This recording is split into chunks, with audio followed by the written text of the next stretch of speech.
We can Happy start. New Year. Oh, you didn't know it was wet still? Are you guys getting the new lockers? New lockers? Or new locker room or upgraded? Yeah, we're upgrading our locker room clubhouse. So primarily it's the lounge and the film and that stuff. The actual locker room will remain pretty much the same, but everything else will be upgraded, give us a lot of extra square footage. Bill Tech's putting up some numbers like West Virginia defensively and causing turnovers. Talking about. Yeah, I think they're the best defensive team that we played so far this year. I looked at the percentages. I think it's 36, and they're out rebounding people by close to 8. And they had Baylor down 40-19 at halftime, I believe. And Baylor was scoring quite a few points, and so yeah, they're good. They're balanced. They've added some newcomers that can really play, that are very impactful, and I think Chris has just done a marvelous job in a short amount of time. They're still scoring about 83 points a game too, so they're playing fast. They're just really guarding. What are Smith and Culver? What kind of player? Smith is real athletic. Yeah, well, yeah. There's two Smiths now. They got a newcomer, right. Smith, that is isn't as big. I don't know how tall he is exactly, about 6'5", but he's good. But Zach Smith's the one that we're familiar with, and of course he's about 6'9", and he's really a face-up forward, but can make some unbelievable athletic plays. And who else you talk about? I was talking about Zaire and then Culver, Jared Culver. Oh yeah. Culver is, he's just a good player. I mean, he can just do a little bit of everything. He can score. He's got good size. He can handle it. He's like one of those jack of all trades forwards. I mean, you can post him, but he can score beyond the arc. And their team, their 3-point shooting stats, if you just look at it as a whole, is around 37 or 38. But you just take out a couple of guys. I mean, they got like 5 guys that are capable of shooting 40% from 3. So they're good. And Keenan Evans is having a fabulous year.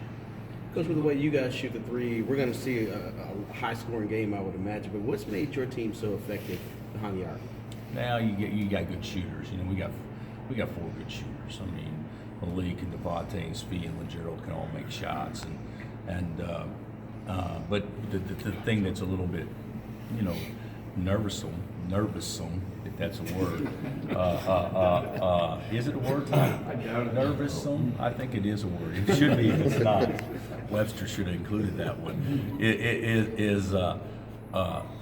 We need to make shots to play well, and that's not been a trademark of our program or our teams for a long time. And so, even against Texas, I mean, even though it was probably more than a 6-point game down the stretch, we need to make probably 14 or 15 threes to win that game. We end up making 17, and you can't count on that each and every night. Were you, Marcus's shot hasn't been there, but were you encouraged to see him attack the rim like he did? I thought he did good. We keep these energy points, for miscellaneous things. I probably talked about it: deflections, steals, dives on the floor, dunks, offensive rebound attempts, offensive rebounds, all these things. And he had I believe he graded out at the second most on the team, behind Udoka. And Udoka, it's easier for him to get them because the dunk counts and the block shots count. I'm encouraged with Marcus. I thought he played pretty well, but I still think he can play a lot better. And he's got to get to the point where he can keep people honest with his shot. And right now, he hadn't shot it well in the last several games. He was 3 for 4 in one game, and other than that, I think he's 1 for. Right. So it'd be nice to see the ball go in the hole. I think driving to the rim is more of his offensive game. Oh, it always has been. Yeah, that's what he does. Will we see him getting more starts as the season goes on? Excuse me? Will we see him get more starts as more stalks? I assume that he'll be starting more as the season goes on. I do. Nothing against Malik. Malik's got a sore foot, and Malik won't practice today, so we'll stick with Marcus unless something unforeseen happens. Is it Malik's more offensive minded a little bit, so more offense off the bench? We've been getting no offense Yeah. off the bench, and so if this is handled correctly and minds are right and it doesn't affect people, it could end up being kind of a bonus Yeah. for us, I think. When you see a score like the Baylor Texas Tech from the outside, it's kind of surprising and worrisome. But how about from the inside? Did you be like, well, that happens? I mean, they're both good teams. Well, I think that can happen. You know, Baylor was playing without O'Kuhl or Lacule, and so that can obviously happen. But it was a beatdown. I mean, I mean, it's 29-9 start the game. It was a beatdown, and they attacked their zone perfectly, and they also attacked them when they went man, and then of course they didn't let them get comfortable ever offensively. But in defense of Baylor, Mastich is coming off a broken hand, and he wasn't effective, and then the O'Kuhl didn't play, so you know that takes away a lot of Baylor's effectiveness inside. Do you have any update on Doak, and do you expect him to go Tuesday? I would think so. We're going to hold him out today, and we'll hold him in the league today. But I expect him to be able to go.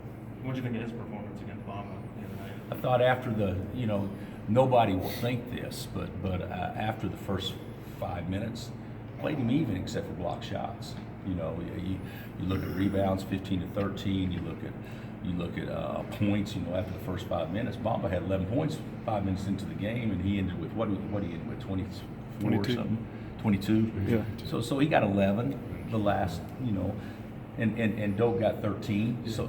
But from a shot blocking and dominating rim presence, there's no comparison.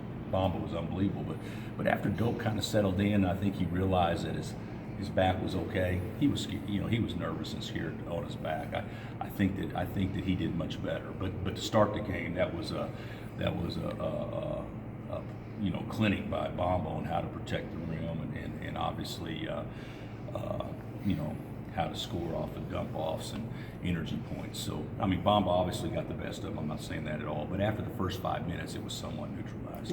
Once you get more front court depth, do you think it'll kind of subconsciously free Udoka to challenge more? I hope so. I hope so. You know, and it's my fault. It's not Doak's fault.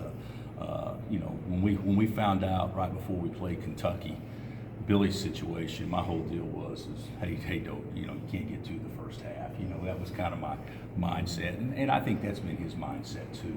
He's not even aggressive when he has 2 fouls with 12 minutes left in the game. A lot of times, so I'm hoping we can get him to become more of a rim protector. We just talked to Mitch about Silvio and, you know, the role he'll have in bringing him along, but also those are more minutes going to a front court guy potentially when Silvio plays. How do you anticipate Mitch handling that, or how have you seen him so far? Mitch will handle whatever we throw at him. Yeah. Mitch is a great kid, and he loves this place, and he wants to win more than he wants to play. Right. And not everybody's like that. He's a quality person, and I'm so glad we have him. You know, he frustrates me sometimes because, you know, I want him to do more in some areas, but it's not from lack of effort. I think a lot of it's just from lack of experience and having opportunities. But I'm not sure Mitch's minutes will go down. Sure. I think it'll be the perimeter minutes that go down as much as anything, because I really believe that, you know, we can play small, but you go back even look last year, we played small a lot last year. But when we played small, it was primarily with Josh in the game. That's not small, you know, like this year's small. So you know, we're doing 40 minutes of small ball every game right now, and it'd be nice if that could go to 20. Sure. And with 2 additional players, I think it can. It's going to take till February for Silvio to have a, you know, clue on what we're really trying to do, even though he can play before that, obviously. But I mean, to be totally comfortable, and Billy, you know, I'm gonna be real honest. I mean, Billy's talented, but Billy's focus, I don't think, has been throughout all this. He's hung in there, but you can imagine that his frustration set in, and so you know, it'll be interesting to see how quick he can really, you know, help us win a game as opposed to just being out there too. So it won't happen overnight. Our team, I think we're going to be really good by the end, but I don't think that we're going to be close to what we can be until February. I really don't, and that's with everybody getting favorable outcomes. When Tech hired Beard, was your reaction like, good hire and glad to see this guy get? No, Beard's my guy. You know, I've known Chris Beard. We recruited all his JUCO kids. I've signed his JUCO kids from Fort Scott and tried to help him with the Seminole Junior College job, and then have stayed in close contact with Chris all throughout his career, from being with Coach Knight and Pat at Tech to you know, taking a step backwards, even being in the professional basketball leagues for a brief period of time, and then I can't remember where he went before UALR, but I mean, yeah, I'm a fan and a friend, and I'm real happy. He's doing a great job out there, and he's got a good staff too.